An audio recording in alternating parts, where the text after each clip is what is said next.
Hello வெல்கமர்ஸ் நாம இப்போ நம்ம சேனலில் வந்து பார்க்க போகிறது மலேசியாவில் தாங்க. மலேசியாவில் அடுத்து என்னென்ன இன்ட்ரெஸ்டிங்கான விஷயம் வந்து நடக்க போகுது அப்படின்னு சொல்லிட்டு தான் நாம இப்போ நம்ம சேனலில் வந்து பார்க்க போகிறோம். வாங்க வீடியோக்குள்ளே போகலாம். என்ன நடக்குது அப்படின்னு சொல்லிட்டு வந்து பார்த்தீங்கன்னா, விஜய் இருந்துட்டு வழக்கம் போல் வந்து நான் வந்து வேலைக்கு கிளம்புறேன் அப்படின்னு சொல்லிட்டு வந்து வீட்டில் வந்து சாப்பாடு, அதுக்கப்புறம் வந்து பார்த்தீங்கன்னா புது ட்ரெஸ்ஸு, ஷூவு, சாக்ஸு, பேண்ட்டு, ஷர்ட்டுன்னு சொல்லிட்டு எல்லாத்தையுமே வந்து போட்டுக்கிட்டு வழக்கம் போல் வந்து நான் வேலைக்கு கிளம்புறேன் மல்லி அப்படின்னு சொல்லிட்டு வந்து கிளம்புறாங்க. அதுக்கு வந்து மல்லி இருந்துட்டு இந்தாங்க நீங்கள் வந்து புதுசாக வந்து வேலைக்கு போகிறீங்க அப்படின்னு சொல்லிட்டு வந்து ஏதோ வந்து கொடுத்து அனுப்புகிறாங்க. சரி ஓகே ஏதோ ஒன்று கன்றாவி வந்து என்ன மல்லி இதெல்லாம் வந்து புதுசாக இருக்குது எனக்கு வந்து அப்படின்னு சொல்லிட்டு வந்து நம்ம மல்லி இருந்துட்டு ரொம்பவே வந்து தயக்கப்படுறாங்க. விஜய் இருந்துட்டு தயக்கப்படுறாரு. அதெல்லாம் ஒன்றும் இல்லைங்க, நீங்கள் வந்து எடுத்துகிட்டு போங்க அப்படின்னு சொல்லிட்டு வந்து சாப்பாடெல்லாம் கொடுத்து அனுப்பிச்சிடுறாங்க. சரி ஓகே விஜய் இருந்துட்டு வீட்டிலேருந்து வந்து கிளம்பிட்டு யாரை வந்து பார்க்கறதுக்கு போகிறாரு அப்படின்னு சொல்லிட்டு வந்து பார்த்தீங்கன்னா, இந்த விஜயும் கவுண்டர்மணியும் வந்து ஒரு படத்தில் வந்து நான் வந்து வேலைக்கு போனால் சாயந்தரம் தாங்க வருவேன் அப்படின்னு சொல்லிட்டு வந்து ஒரு பார்க்கில் போய் வந்து படுத்துட்டு இருப்பாங்க பார்த்தீங்களா. அந்த மாதிரி வந்து விஜய் வந்து கிளம்பிட்டாருங்க.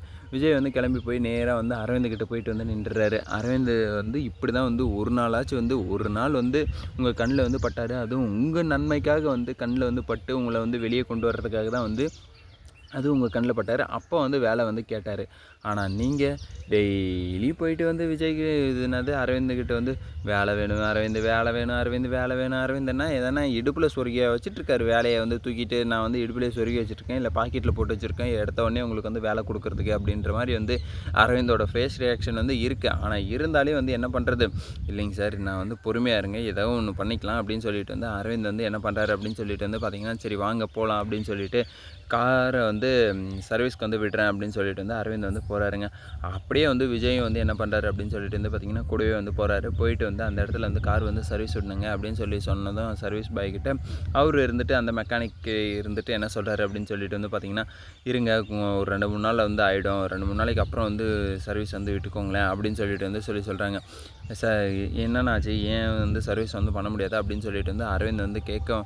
இல்லை தம்பி ஒன்றும் இல்லை, உங்களுக்கு தெரியாததெல்லாம் ஒன்றும் இல்லை, ஆள் யாரும் இல்லை, அதனால தான் வந்து வேலைக்கும் வந்து ஆள் கேட்டுட்டு இருந்தவங்கக்கிட்டே நீங்களும் வந்து சொல்லாமல் இருந்தீங்க. இப்போ வந்து பார்த்தீங்களா ஆளே இல்லாமல் இருக்குது சர்வீஸ், அதனால தான் வந்து தம்பி பண்ண முடியல, நான் ஒருத்தன் தான் இருக்கேன் அப்படின்னு சொல்லிட்டு வந்து அந்த சர்வீஸ் அண்ணனும் வந்து சொல்ல விஜய் உடனே அதை வந்து கப்புன்னு வந்து பிடிச்சிட்டாருங்க. இல்லைங்கண்ணா இவர் தான் அரவிந்த் தான் வந்து இங்கே வந்து சர்வீஸ்க்கு வந்து ஆள் எடுக்கிறாங்க அப்படின்னு சொல்லிட்டு வந்து சொன்னதுனால தான் நான் வந்து வந்திருக்கேன் அப்படின்னு சொல்லிட்டு வந்து உடனே வந்து அந்த வேலையை வந்து பிக்கப் பண்ணுறதுக்காக வந்து பார்க்குறாருங்க. ஒரு வேளை வந்து கார் மெக்கானிக்காக வந்து ஆகிடுவாரோ கார் ஷெட்டில். இது என்னடா இது எல்லா கதையிலையும் வந்து ஒரே மாதிரி தான் வந்து கொண்டு போகிறாங்க. எதானா ஒரு மெக்கானிக் வந்து ஆகிடலாம் அப்படின்னா வந்து வேலை ஐடி கம்பெனிலையோ இல்லை வந்து ஏதாச்சும் ஒரு எம்என்சி கம்பெனியில் வந்து ஒர்க் பண்ணிவிட்டு வேலை இல்லை அப்படின்னு சொன்னால் உடனே வந்து எல்லோரும் வந்து மெக்கானிக் வேலைக்கு வந்து வந்துடலாமோ அப்படின்ற மாதிரி தான் வந்து எனக்குள்ளே ஒரு ஐடியா வருது.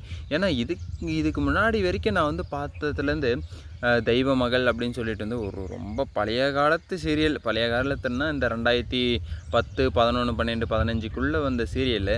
அந்த சீரியலில் வந்து பார்த்திங்கன்னா செல்வம் அப்படின்ற ஒரு கேரக்டர் அவர் தான் ஹீரோ. அந்த கேரக்டர் வந்து பார்த்திங்கன்னா அவரும் வந்து கார் மெக்கானிக்காக தான் வந்து ஒர்க் பண்ணுவார். அதுக்கப்புறம் வந்து பணக்காரனாகிடுவார், அவங்க பொண்டாட்டி வந்து மதிக்காமல் போயிடுவார், திரும்ப வந்து பிச்சைக்காரனாகி அவங்க பொண்டாட்டிக்கிட்ட வந்து போயிடுவார். அந்த மாதிரியான ஒரு கேரக்டரை மறுபடியும் வந்து விஜய்க்கு வந்து கொடுக்குறாங்களா என்னன்னு சொல்லிட்டு வந்து தெரில. ஏன்னா விஜய் வந்து இப்போ வந்து பணக்காரனாக இருந்து இப்போ வந்து ஏழையாகிட்டார். இப்போ ஏழை ஆகும்போது வந்து கார் மெக்கானிக்காக வந்து ஜாயின் பண்ணுறாரு அப்படின்னு சொல்லிட்டு வந்து சொல்லும்போது ஒருவேளை வந்து அந்த மாதிரியான விஷயங்கள் தான் வந்து நடக்குமா இல்லை எப்படி வந்து போகும் அப்படின்னு சொல்லிட்டு வந்து நமக்கே ஒரு க்யூரியாசிட்டி, ஒரு என்ன சொல்கிறதுன்னு சொல்லிட்டு வந்து தெரில. அந்த மாதிரியான ஒரு சுச்சுவேஷனில் வந்து இங்கே வந்து தள்ளியிருக்காங்கன்னா கண்டிப்பாக வந்து அப்படியே தான் இருக்குமா அப்படின்னும் வந்து சொல்ல முடியல. ஏன்னா இந்த விஷயம் வந்து மல்லிக்கு வந்து தெரிஞ்சதுன்னா மல்லி வந்து மனசே உடஞ்சிருவாங்க. ஏதோ ஒரு எம்என்சி கம்பெனியில் தான் என் வீட்டுக்கார் வந்து வேலை செய்கிறாரு அப்படின்னு சொல்லிட்டு வந்து சவாலும் வந்து விடுவாங்க ராஜேஸ்வரி கிட்ட. நீ என்னடி வந்து என் புருஷனை வந்து வீட்டை விட்டு வந்து துரத்துறது, அவருடைய சொத்தெல்லாம் நீ வந்து வாங்கிக்கிறது. ஆனால் இப்போ வந்து என் புருஷன் வந்து சுயமாக வந்து ஒரு கம்பெனியில் வந்து வேலைக்கு வந்து ஜாயின் பண்ணிட்டாரு. அவர் வந்து ஜாயின் பண்ணிட்டாருன்னா வந்து இதுக்கப்புறம் வந்து எங்களுடைய ராஜ்யம் தான், நாங்கள் வந்து எப்படியெல்லாம் வந்து வாழ்கிறோம் அப்படின்றத வந்து பார்த்துக்கோ அப்படின்னு சொல்லிட்டு வந்து நம்ம மல்லியும் வந்து சவால் விடுவாங்கன்னு தான் நினைக்கிறேன். இந்த ராஜேஸ்வரி வந்து சும்மாவே வந்து நோண்டுவாங்க, இவங்க வீட்டில் நடக்கிறது எல்லாத்தையுமே வந்து சொல்லிடுவாங்க. மல்லி இந்த முதல்ல இதை வந்து நிறுத்துங்க, ஸ்டாப் பண்ணுங்கள், அப்போ தான் நீங்கள் வந்து முன்னேற முடியும். எதுக்காக நீங்கள் வந்து அடுத்தவங்கக்கிட்ட வந்து போயிட்டு அதை பண்ணுறேன் இதை பண்ணுறேன் அப்படின்னு சொல்லிட்டு வந்து எதுக்காக முதல்ல சொல்லணும்? அப்படி வந்து சொல்கிறதுனால உங்களுக்கு வந்து என்ன யூஸு?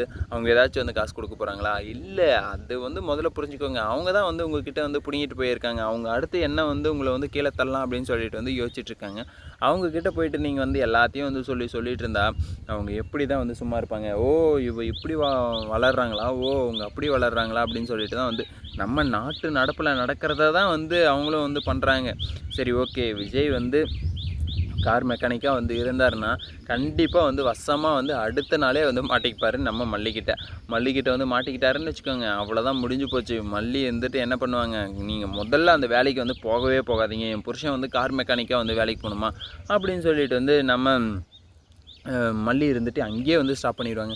அதுக்கு உடனே விஜய் இருந்துட்டு பாடம் படிப்பார். இல்லை மல்லி, நான் இப்படி தான் வந்து ஒரு 10 கம்பெனி ஏறி இறங்கினேன், எல்லா கம்பெனிக்குமே வந்து மெயில் பண்ணியிருக்காங்க, நான் வந்து உதவாதவன், கம்பெனி வந்து லாஸ் ஆகிடுச்சு, அதுக்கப்புறம் வந்து கம்பெனியை வந்து என் அக்கா பேருக்கு வந்து எழுதி கொடுத்துட்டேன் அப்படின்ற மாதிரி வந்து எல்லாருக்கும் வந்து மெயில் பண்ணியிருக்கா அப்படின்னு சொல்லிட்டு வந்து விஜய் வந்து அவருடைய சோக கதை, சொந்த கதை, எல்லா கதையும் வந்து சொல்லுவார். கம்பெனிக்கு போனது எல்லாத்தையுமே, கம்பெனியில் வந்து இவ்வளோ பெரிய சிக்கல் இருக்கா அப்படின்னு சொல்லிட்டு மல்லியும் வந்து அப்புறம் புரிஞ்சுக்கிட்டு அதுக்கப்புறம் ரிலைஸ் பண்ணிவிட்டு, சரி ஓகே இவர் வந்து சொன்னால் கேட்க மாட்டார், நீங்களாம் எங்கேயாச்சும் ஒன்று போங்க, ஏதோ ஒன்று பண்ணுங்கள் அப்படின்னு வந்து நம்ம விஜயை வந்து சைலண்ட்டாக வந்து விட்டுருவாங்க. அதே மாதிரி வந்து கண்டினியூஸாக வந்து நம்ம விஜயே இருந்துட்டு ஒரு 2 மாதமாக வந்து வேலைக்கு வந்து போவாருன்னு தான் நினைக்கிறேன். அதுக்கப்புறம் வந்து யாராவது ஒருத்தர் வந்து பார்த்து அதுக்கப்புறம் வந்து, சார் நீங்கள் என்ன சார் இங்கே வேலை செய்கிறீங்க அப்படின்னு சொல்லிட்டு வந்து அவருக்கு ஒரு வேலையை வந்து போட்டு கொடுப்பாங்கன்னு நினைக்கிறேன்.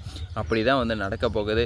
பொறுத்திருந்து பார்த்தா தான் விஜயோட நிலமை வந்து எப்படி வந்து மாறுமா மாறாதா, இல்லை மெக்கானிக்காகவே இருந்துருவாரா அப்படின்னு சொல்லிட்டு வந்து பொறுத்திருந்து பார்த்தா தான் தெரியும். இந்த வீடியோ வந்து உங்களுக்கு பிடிச்சிருந்தா லைக் பண்ணுங்கள், கமெண்ட் பண்ணுங்கள், சப்ஸ்கிரைப் பண்ணுங்கள், மறக்காமல் அந்த பெல் பட்டனை வந்து ப்ரெஸ் பண்ணிக்கோங்க. Bye bye, see you, Tata.